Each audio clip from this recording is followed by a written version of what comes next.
athlete-centered coaching. And if we look on what is coaching as a whole, it's about unlocking an athlete's potential to maximise his or her own performance. It's about helping them to learn rather than teaching them. Okay, so I want you to have a couple of minutes to think about an example when either this might be from your own perspective as an athlete, or if you've had any coaching experience where you've required the athletes to make a decision. It may be around the performance on the field or around team culture off the field. Okay, so just have a couple of minutes to think about that, and I'll come back in a second.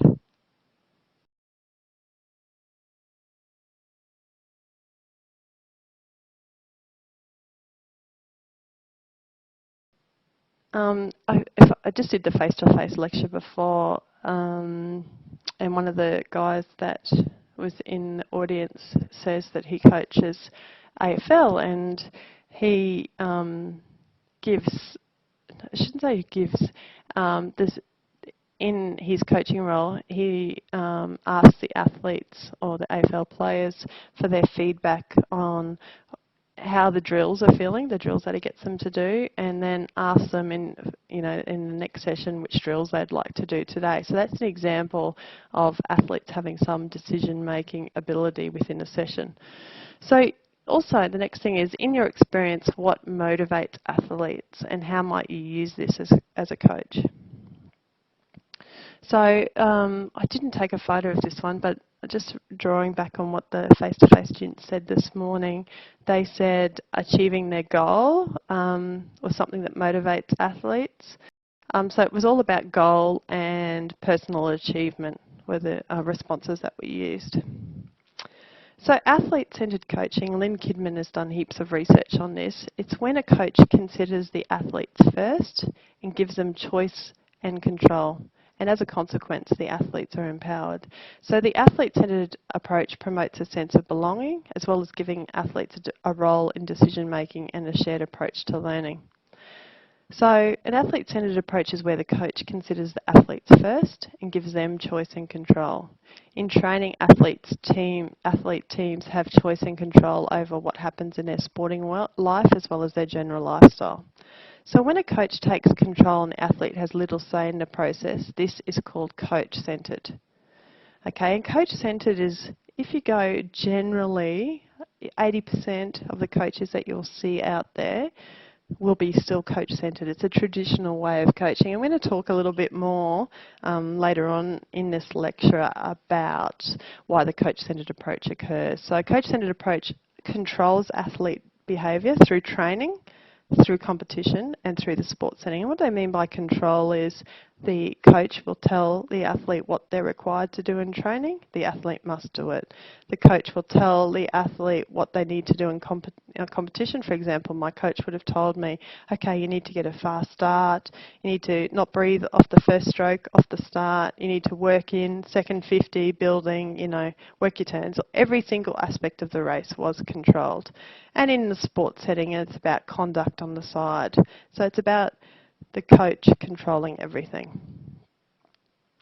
So athlete-centered, a coach who is athlete-centered facilitates athletes' learning but does not control it. So for those of you who are education students, you will understand that in the classroom context. How can you facilitate students' learning but not control it? So this approach is clearly beneficial as it encourages athletes to become self-aware and self-sufficient. So one of the coaches that uses the athlete-centered approach is Wayne Smith, and he's the All Blacks rugby coach. And in his approach and his coaching, he forms several groups within the team, and each team or each group is given various responsibilities for running the team. So why should you do athlete-centered? It has become clear that the method of instructing, i.e. telling the athlete what to do, is not the most effective way of supporting athlete learning and development. Okay, so athletes being involved in sport, whatever sport it is, it's about them learning and developing as human beings, not just about achieving or winning. So coaches often report that they have to tell athletes over and over again the same thing. So say if it's technique, something technically that they're doing wrong, they're finding that they're telling athletes over and over the same things. And then under pressure of competition, athletes tend to go back to their old habits. So training sessions are frequently focused primarily on knowledge that the coach has. This way, so this is the coach-centered approach. This way of coaching can stifle the athlete's own potential, thinking, decision-making and creativity, and limit these to the extent of the imagination and experience of the coach only. So athlete-centered is about combating those things. So I won't read through these, but this first table, it characterises the difference between coach-centered and an athlete-centered coach. So you can read through those on your own.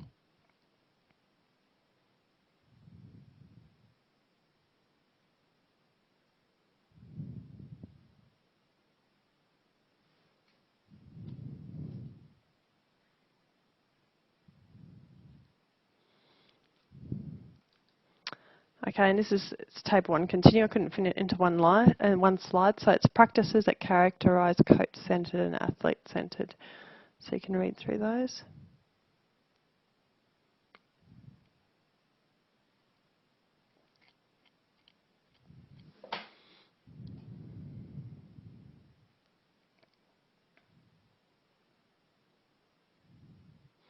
My favourite one is this bottom one.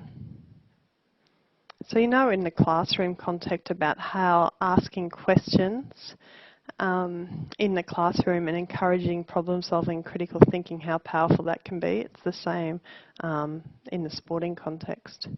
So table 2 is slightly different. So it's a comparison of characteristics of athletes who are coached by athlete-centered and coach-centered. So Lynn Kidman and Davis, they got a whole lot of athletes.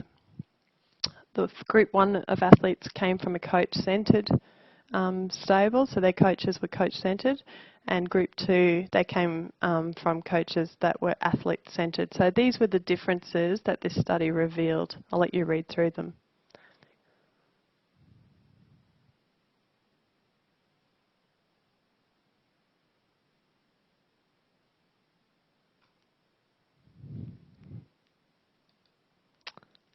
Beautiful. Okay, so this table is continuing. So same table, difference between the coach-centered athletes and the athlete-centered athletes.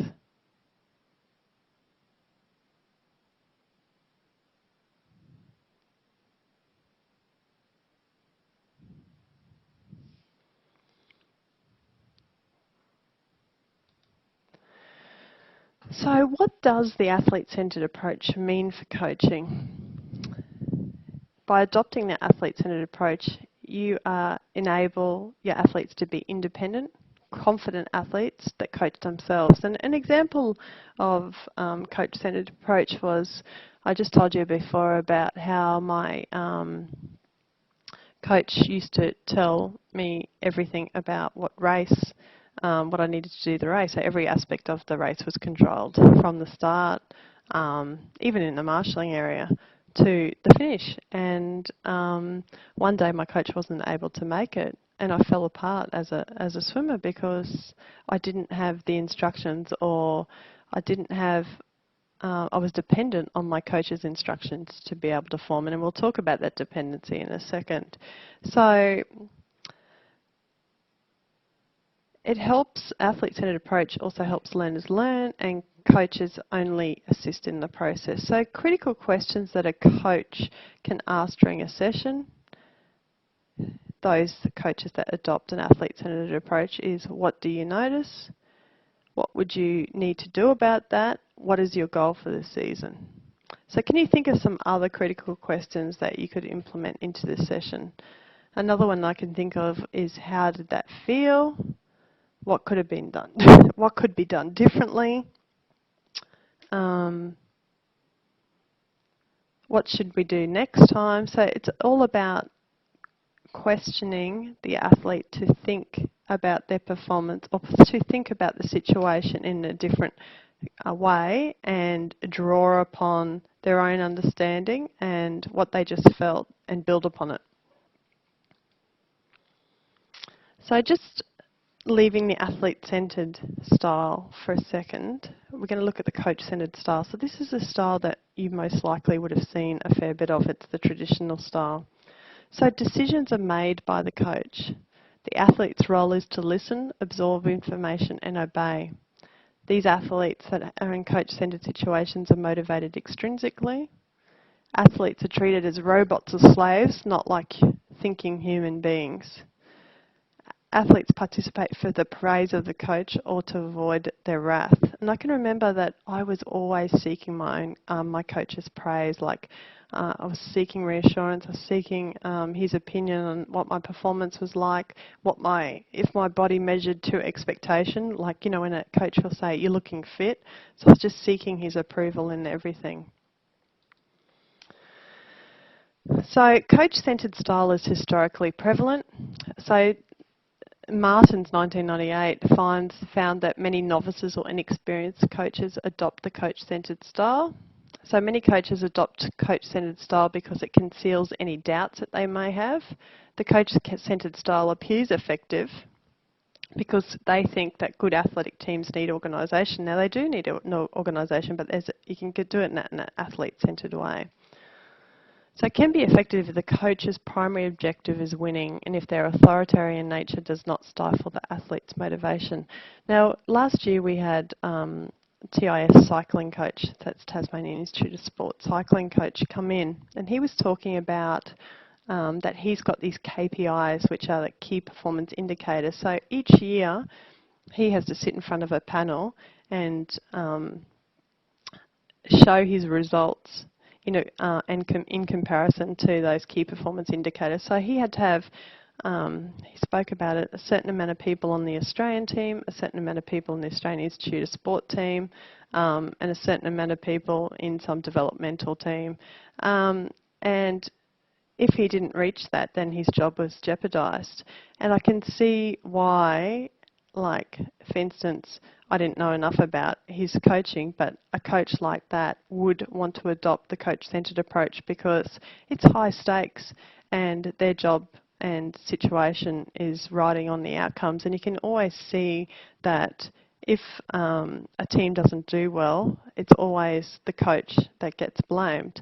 So I can see why coaches would want to adopt the coach-centred approach because it would be difficult for them to relinquish control to give the athletes more input if their position is based on the performance outcomes of those athletes.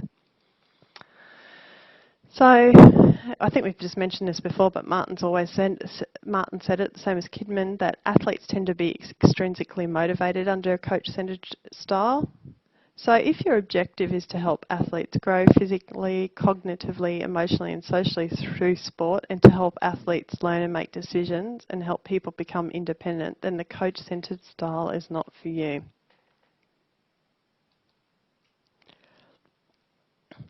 So how would you put an athlete-centred approach into practice? Now, we just did this activity with the face-to-face students. So to limit different approaches, we decided to put it towards AFL because the AFL Grand Finals this weekend. Now, I don't know much about AFL, but they discussed as a group about some different approaches. If they were an AFL coach and they had an AFL team, some athlete-centred approaches that they could incorporate. So press pause now, and because I'm about to flick onto the slide which shows what they came up with, but press pause now and see what you would come up with. What's some athlete-centred approaches that you could incorporate if you had an AFL team? So this is what they came up with. So in the junior context, one of the students said that the coach usually picks what position the players will make, and so he thought that the players get to experience all roles, that they get to rotate in the junior context. Injured players featured a lot, or in what the face-to-face students came up with. So injured players or players on the bench or reserves. So injured players to have more input in their rehabilitation plan rather than it being decided for by others. Obviously, like the physio or doctors would have input as well, but then the injured players could have a strong voice in the decisions that happen in their rehab. So splitting into groups, we just spoke about that with the rugby union coach. So each group has a responsibility for the team. So in the senior context, players have input to game strategies and who they want to be matched up with. So injured players are still involved. They have input. For example, Water Boys. Now, I know Ewan McKenzie, who's the Wallabies coach, he used to be the coach of the Queensland Reds. He got all of his injured players involved. So I know, like, you could see Quade Cooper had a knee injury and he was the water boy, so he was going on, interacting with the players on the field. And what better person to go up and talk to the players than somebody that knows the game and knows what they're feeling so well. Same with the reserves. They still have input to what's happening in the game and they get to experience roles. So they have a role in the match situation. And also individual and team goals. So you speak to each player separately, what's their individual goal, and then you work out a team goal together. So putting an athlete-centred approach into practice, what do the experts say? What do you have to do to get the athlete-centred approach going? They say to just go for it. An athlete-centred approach is fantastic, enhancing learning in the sport environment. Obviously, it's not going to happen. You can't go from a traditional coach-centred style to suddenly next week being athlete-centred. Take small steps, make small changes. Okay, you're not going to be proficient immediately, but it takes practice. So just take small steps. Also, tell your athletes about the approach. It's going to be different for them. That's probably the traditional style of coach-centred is the only style they would have been used to, but you can tell them why you're doing this, why it's important, and that you're going to be making little changes. Add the approach to your current practice as part of your coaching repertoire. Cater for the athletes. Remember, patience is a virtue. So continuing on with incorporating the athlete-centred approach, observe your athletes before interrupting. Often athletes can feel, they're self-aware and they can fix the errors on their own. Ask meaningful questions. We just spoke about that before. Remember that learning this technique takes time, so practice it. Evaluate, reflect. How's your approach working? How are the athletes responding to it? How is your, that's a mistake, questioning repertoire. I've got a spelling error there. Be careful not to over-question and also not to answer your own questions. Most of all, enjoy using the athlete-centred approach because your athletes will.